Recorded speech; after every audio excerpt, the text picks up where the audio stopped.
chess friends, I hope you are doing well. Today I played an incredible chess match with AlphaZero where I brilliantly sacrificed my rook against him. I will share the chess tactics and traps that we employed in the game, so stay tuned until the end of the video and let's get started without wasting any time. So let's go. I started the game with d4, we have b6, AlphaZero's insane choice, e5 bishop b7 bishop, d3 knight c3 to target this e-pawn, so we have queen e2, knight c6 and I played c3.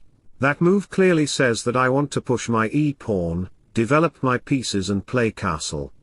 Be a first-rate version of yourself, instead of a second-rate version of somebody else. Alpha is an idol himself, so he played e5 himself. We have some top-engine moves. The knight a3 move will get a good outpost for him to control the center, bishop e7 and I get the opportunity to expand my center, knight b8, and after some moves later, we have knight f6 queen c8 a4 knight d7 knight e3, look at my crazy knights, they will create lot of problems in the king side.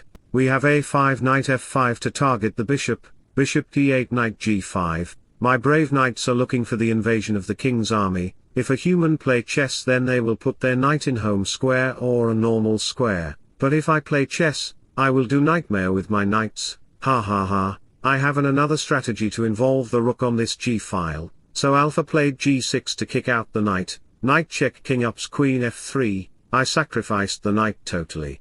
If you take it then you will fall in trap, knight e6 check will destroy you, you have no square to go so you have to push the pawn. Then after bishop check king slides on g6, it will be mate on f5 by the queen. If a human sacrifice a knight then it will be a blunder, but if I sacrifice a knight then it will be a brilliant move, lol. So back to the position, we have knight g5, to target the h6 knight, queen h3 and you shouldn't take the knight, there is a trap you know.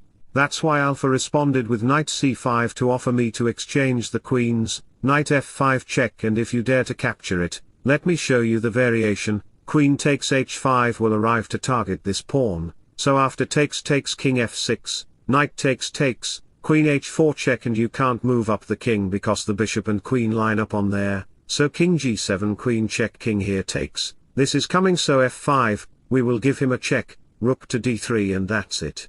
Rook h3 checkmate is coming and how will you stop it? Ha, so back to the position. He runs his king on mouse cage, g5 to target the knight and this pawn. Some of you might think of playing bishop takes knight, but that is not the best move because you will lose control over the dark squares, so queen d7 to push the pawn and protect the king's side, so I sacrificed my knight by capturing the pawn, rook can't go there because of knight f6, also there is an amazing move started with b4, which you can't understand because your 2GB brain is not capable of playing chess perfectly, so Alpha takes the knight, any ordinary person will take the knight, but after takes there is no possibilities to attack the black king, you will lose all the opportunities, the best and most beautiful things in the world cannot be seen or even touched, so back to the position, we have king h1, threatening to play rook g1, so we have rook h8 rook g1 and after some moves later. We are playing the 4000 elo moves. I've cleared the position to use the rook, bishop is ready there to attack the knight, so Alpha tried to save the king and open the rook file, g5 to target the bishop. If you try to protect the bishop, by moving it, then we will play knight h6 check, takes and you know what, you will lose the queen, that's a very simple tactic. If you can't understand it then download Ludo or Snake Ladder game. We have king f8 takes, c6 b5 to target the knight, takes rook to g5. I want to double up my rook on g1 for open up the position, we have knight c5 rook g1 king to e8, a5, very interesting move, inferior human will desire to capture the pawn, let me show you the variation, then we will sacrifice the rook, takes b4, then we will play f7 check, queen takes f7 knight takes d6, it will be a great pleasure to fork up the queen and king, so back to the position. We have rook h7 to protect the 7th rank, I sacrificed the rook on g6 anyway. Because after takes I am threatening to push the pawn anyhow, even the rook can't save it, let me show you the variation, if you play rook b8 then we will play f7 check, rook blocks queen takes h5 queen blocks, takes check, king backs knight takes d6 check, King slides bishop g5 check takes and checkmate. Darkness cannot drive out darkness, only light can do that. Hate cannot drive out hate, only love can do that. So back to the position, AlphaZero captured the pawn to support the rook and target my queen at the same time. Queen f3 to target the knight. If you save the knight with knight h5, then rook to g8 check will come. King ups knight h6 check, and after some moves later, it will be a checkmate. So in this position, AlphaZero decided to play king f7. We have queen g2 rook to h8.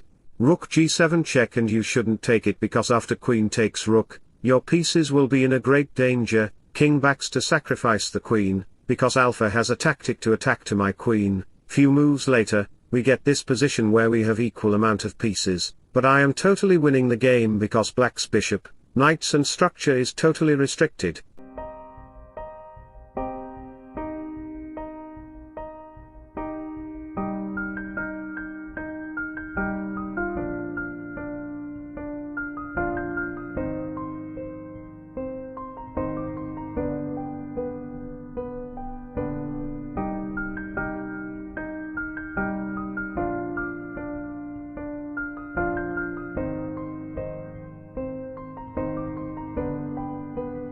So wish you all the best. Thanks for watching. Subscribe for more. Bye bye. Take care. See you soon.